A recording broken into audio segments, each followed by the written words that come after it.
Good morning.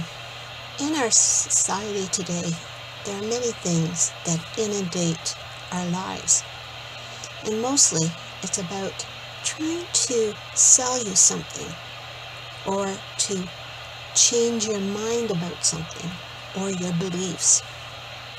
Rather than going through all the ins and outs of that, I want to keep this video to really how to protect yourself or how to move forward with the deprogramming from life. The first thing is there's therapies and procedures that might help you. So what are they? Some are very basic. Number one, a complete nutritional balancing program. This will strengthen, balance, support the body and the brain in many ways.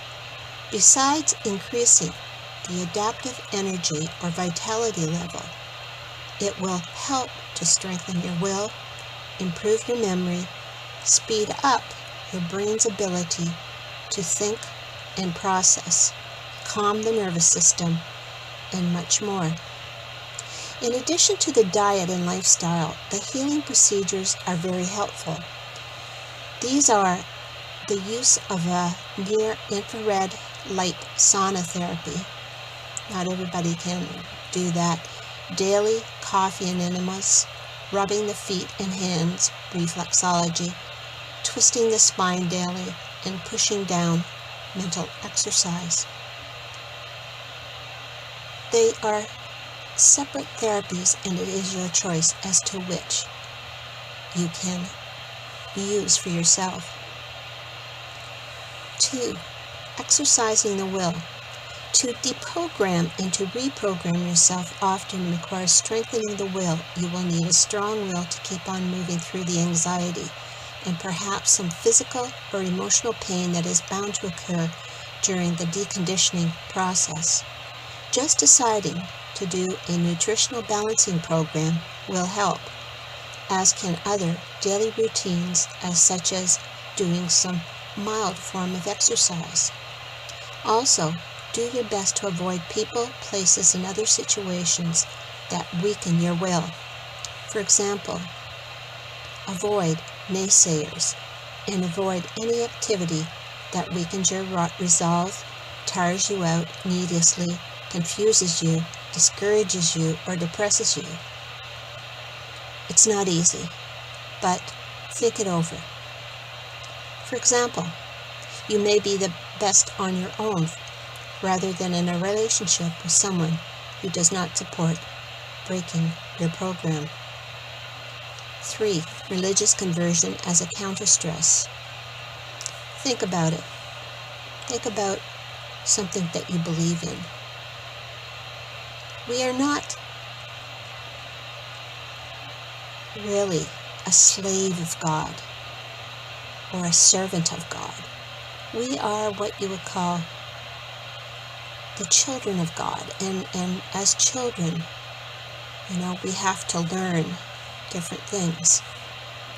Have a true definition of what it means. Some people believe in energy work.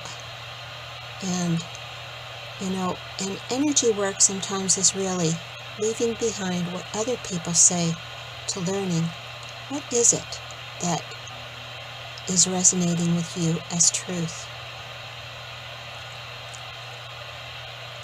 Body work. Deep body work such as rolfing, emotional release work, or even very deep massage can be helpful to break free of the brainwashing. Addictions, brainwashing, and 12-step programs. Addictions are often a result of brainwashing. Instead of facing the ugly truth about oneself, that one is not in control of one's mind, many turn to alcohol, drugs, gambling, or other distractions to deny the truth. The basic idea of the 12-step program is to expose the programming as much as possible, facing it head-on with the support of others who are doing the same thing. Now, when it comes to TIs, this is a very iffy subject because some have said that they've gone to the 12-step programs and something happen afterwards.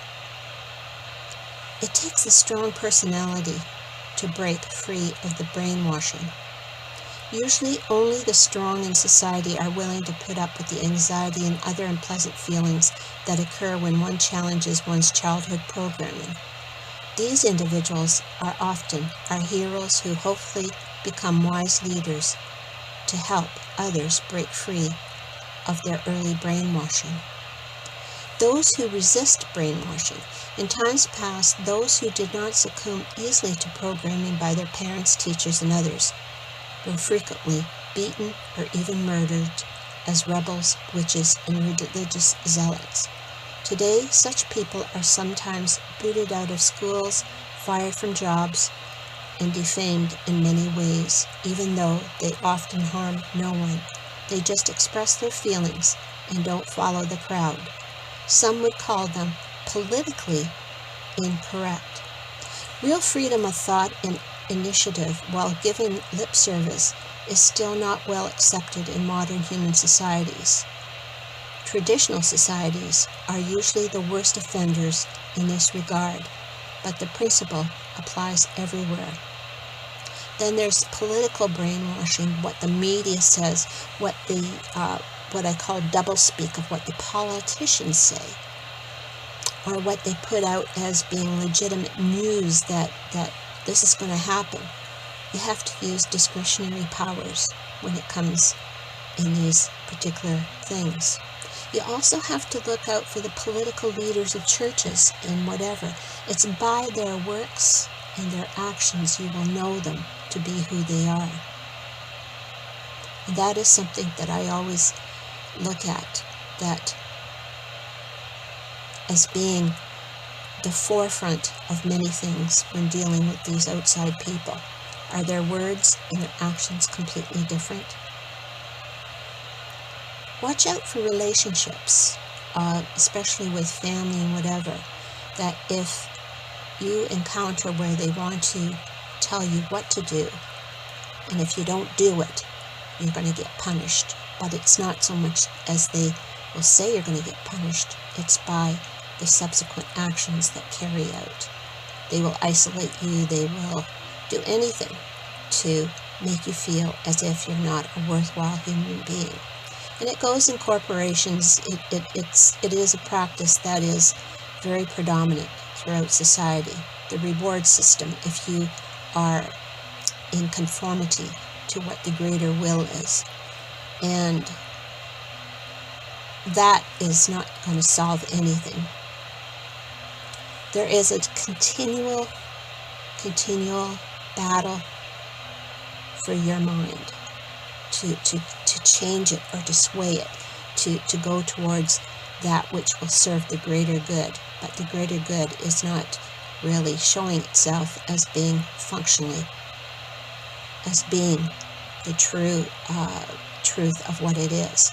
Then we're talking about, what does the government say? Let's talk about an aspect of it. People who are in the welfare end of it, receiving welfare. And I'm not going to talk about them particularly because there are circumstances that relate to everybody why they receive welfare. But there are some that are in this absolute state all the time and they expect it. That's a different matter. But there's the higher ground. What is it that predominates the mind of those people? Why are they not successful? Many of them are very intelligent. And setting aside the government-sponsored harassment programs, whatever, what is it that predominates the minds of these people? Because they say that everybody, depending on the mindset and ability, has the ability to succeed in life. What I'm trying to say to you is, always take care of yourself first before embarking on anything else, and don't be afraid of it. To all TIs, stay safe.